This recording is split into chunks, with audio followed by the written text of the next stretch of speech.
Yiwi ulaten bohode iloma utowe enase bonasyowe Yikoliji da kwayo jiweyewe enase bonasyowe Yikoliji da kwayo jiweyewe enase bonasyowe Yiwi ulaten bohode iloma utowe anamo azonja ueton Yikoliji da kwayo jiweyewe enase bonasyowe Yiwi ulaten da kwayo jiweyewe enase bonasyowe.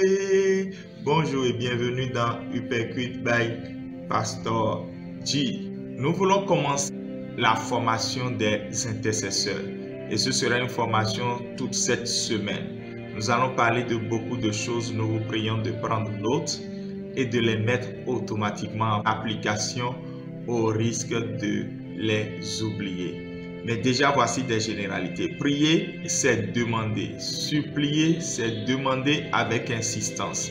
Intercéder, c'est plaider la cause de quelqu'un ou d'une communauté. C'est là où nous sommes justement, plaider la cause du corps de Christ, afin que Christ y provoque une grande restauration.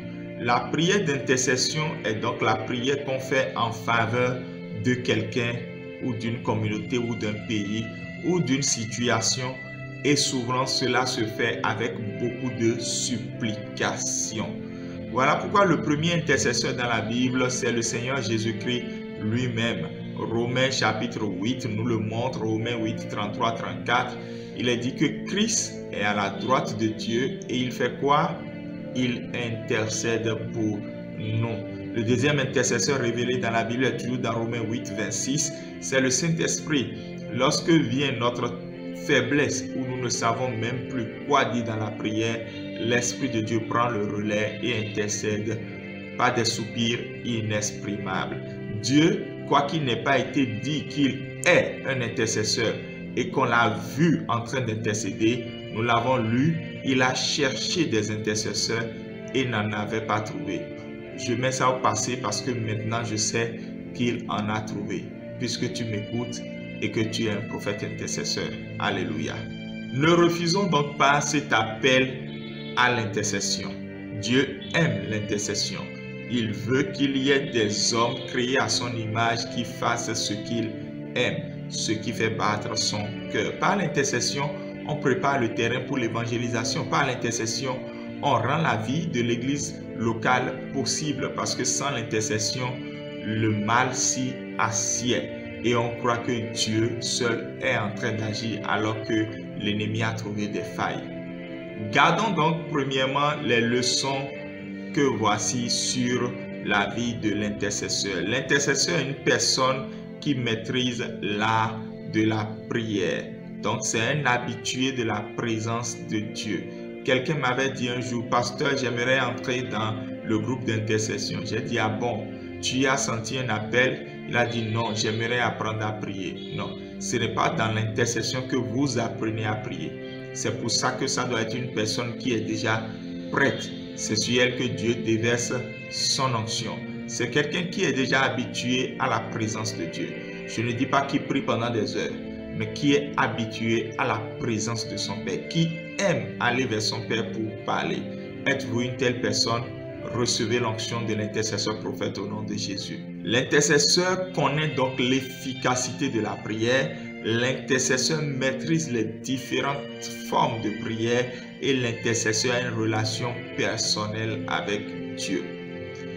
Deuxièmement, l'intercesseur est une personne sensible, d'où la nécessité de prier en portant un fardeau et en ayant une écoute vers Dieu.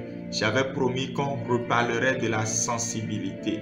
Regardez, Abraham était sensible.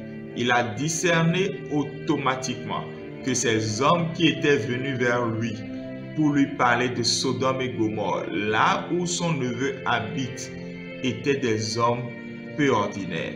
Et il a commencé par négocier, par faire réellement un plaidoyer jusqu'à ce qu'il ait obtenu la vie sauve de son neveu. Il n'a pas pu obtenir le salut de Sodome et Gomorrhe en entier, mais il a obtenu la vie sauve de son neveu et de sa famille, excepté celle qui n'a pas voulu être sauvée. Dans l'intercession, il faut donc une grande sensibilité.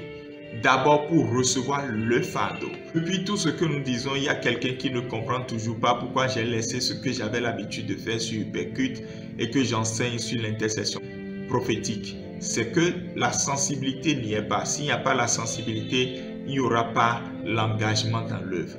Et c'est une fois qu'on est engagé dans la prière que la sensibilité continue de jouer son rôle. Vous entendrez les directives de Dieu, vous recevrez les réponses de Dieu. Grâce à la sensibilité, votre cœur sait quand Dieu agit et quand Dieu n'agit pas. Votre sensibilité prépare le terrain pour le discernement. Laissez-moi vous dire une chose, si vous êtes vraiment sensible dans votre charge d'intercesseur prophète, vous serez même prêt à mettre votre vie en jeu. Tellement ce que vous allez voir va vous peser sur le cœur que vous ne voudriez pas laisser les choses telles quelles. Vous allez même jusqu'à aller dire, si tel est le cas, je préfère en payer le prix. C'est ce que Moïse a fait dans Exode 32, 32, où il a carrément dit à Dieu, bien, si tel est le cas, Seigneur, prends ma vie. Dit qu'en septembre de l'année passée, quand le Seigneur me révélait tout ce qui allait venir cette année et que je ne sentais littéralement personne prêt à côté de moi à comprendre ce que je disais, j'ai beaucoup pleuré. J'ai tellement pleuré, j'ai eu du mal. Mon cœur était sensible à ce que Dieu voulait faire, mais apparemment, tout le monde s'amusait. C'était un peu comme ce que le Seigneur disait. Les gens mangeaient, buvaient, mariaient leurs fils et se mariaient. Noé, le prophète, le juste, a ainsi souffert aussi. Quand vous êtes sensible à Dieu, quand vous portez une vision et qu'autour de vous, personne ne vous comprend, c'est une grande souffrance dans le cœur. Mais, gloire à Dieu, nous ne pouvons pas dire aujourd'hui que personne ne nous comprend. De grands leaders de dénomination ont compris que la saison est la bonne pour que Dieu fasse quelque chose de nouveau dans son Église, afin que son Église brille de la face que Dieu a fait luire sur elle. Alléluia. Je reconnais que tu peux tout maintenant et que rien ne t'est impossible. Je reconnais que tu peux tout en cette saison et que rien ne t'est impossible. Père, nous prions et nous te demandons à ce que maintenant les cœurs soient plus que jamais sensibles. Sensibles pour capter l'appel, sensibles pour comprendre les réponses, sensibles pour discerner ce que tu fais.